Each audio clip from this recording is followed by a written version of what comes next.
अभी हमने सरकार के परिसीमन में जो नगर निकाय में और पंचायती राज में जो सरकार मनमाने तरीके से कर रही है। प्रायोजक हैं cancer healer centre new beginning. और नगर ग्राम पंचायतों को तोड़ रही है, नगर पालिकाओं के वार्डों को चाहे जैसे पुनर्गठित कर रही है। तो इसके लिए भी तमाम जिला कांग्रेस कमेटियों में हमने बैठक बुलाई थी और सारी की सारी जिला कांग्रेस कमेटियों में बैठकें हुई हैं।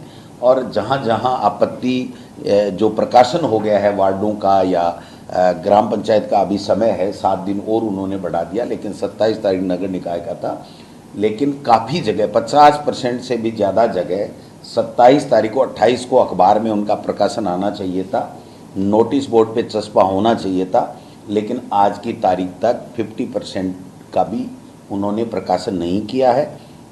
गुपचुप तरीके से जो बदमाशियां की जा रही हैं और नियमों को तोड़ करके नियम विरुद्ध कार्रवाई ये सरकार कर रही है, उसके खिलाफ जिला कांग्रेस कमेटियों के माध्यम से हमने प्रभारी भेज करके ज्ञापन जिला कलेक्टरों को दिलाया है।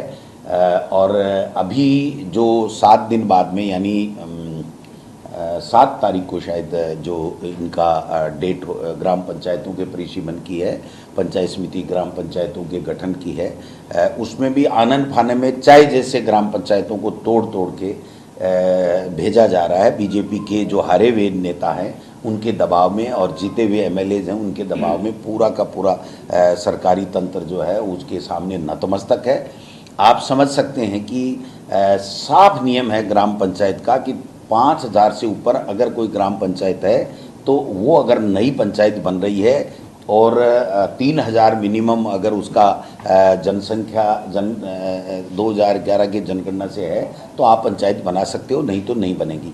एक ग्राम पंचायत से एक गांव को तोड़ना, दूसरे को उसके अंदर करना, तीसरे में तीसरे को छोड़ना, 50 ग्राम पंचायतें हैं उसमें से 30-30, 35-35 ग्राम पंचायतों को मनमर्जी से डिस्टर्ब किया जा रहा है। लोग इसका विरोध कर रहे हैं, लेकिन अभी तक भी प्रकाशन हो ही नहीं पाया है क्योंकि उन्होंने 7 दिन डेट बढ़ा दी है। तो इस प्रकार से नगर निकाय में और ग्राम पंचायत के परिसीमन में नियमों के विरुद्ध राज्य सरकार जो है वो मनमाने तरीके से कर रही है। और एक कमेटी जो भारतीय जनता पार्टी की राजेंद्र जी राठौड़ साहब और अरुण चतुर्वेदी जी और घनश्याम तिवारी जी की जो कमेटी काम कर रही है वो अधिकारियों को मनमाने तरीके से धमका रही है। सीएमओ से बार बार फोन जा रहे हैं कि जो हम चाह रहे हैं वो करो, हमें जैसे तैसे नगर निकाय में और पंचायती राज में हमें एक तरफा बीजेपी का जो है बोर्ड बनाने हैं, चाहे हमको कुछ भी करना पड़े, नियम हमारे लिए कोई मायना नहीं रखता है। तो मैं समझता हूं कि जो डेट चली गई 27 तारीख, 27 के बाद में भी कई नगर पालिकाओं में कई ग्राम पंचायतों को तोड़ करके मिलाया जा रहा है। एक एग्जाम्पल मैं आपको देता हूं कि मेरे लक्ष्मणगढ़ में भी 27 तारीख अंतिम प्रकाशन था, 40 वार्डों का प्रकाशन हो गया, मुझे कॉपी दे दी गई रात को 11 बजे प्रकाशन की प्रशासन के द्वारा, और दूसरे दिन 28 तारीख को रात को 2 ग्राम पंचायतों को तोड़ करके उसमें मिला दिया गया। आज की तारीख तक उसके वार्डों का प्रकाशन नहीं हुआ। ग्राम पंचायतों का भी इसी तरीके से, मैं एक एग्जाम्पल इसलिए दे रहा हूं कि जो मेरे यहाँ हो रहा है वो सब जगह ये लोग बात कर रहे हैं। तो आप समझ सकते हो कि सरकार किस तरीके से 6 महीने के पहले, चुनाव ड्यू डेट के 6 महीने से पहले इनको हर हालत में तैयारी करके वोटर लिस्ट परिसीमन का काम पूर्ण करना था, इन्होंने पूर्ण नहीं किया।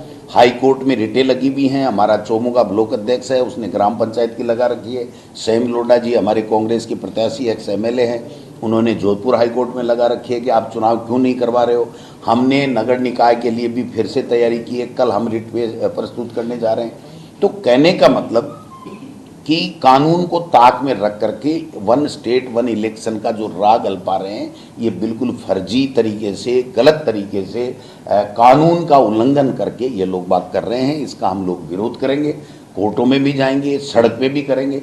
एक गांव का एक व्यक्ति 4,000 की आबादी में से एक आदमी नहीं चाहता। प्रायोजक हैं cancer healer centre new beginning.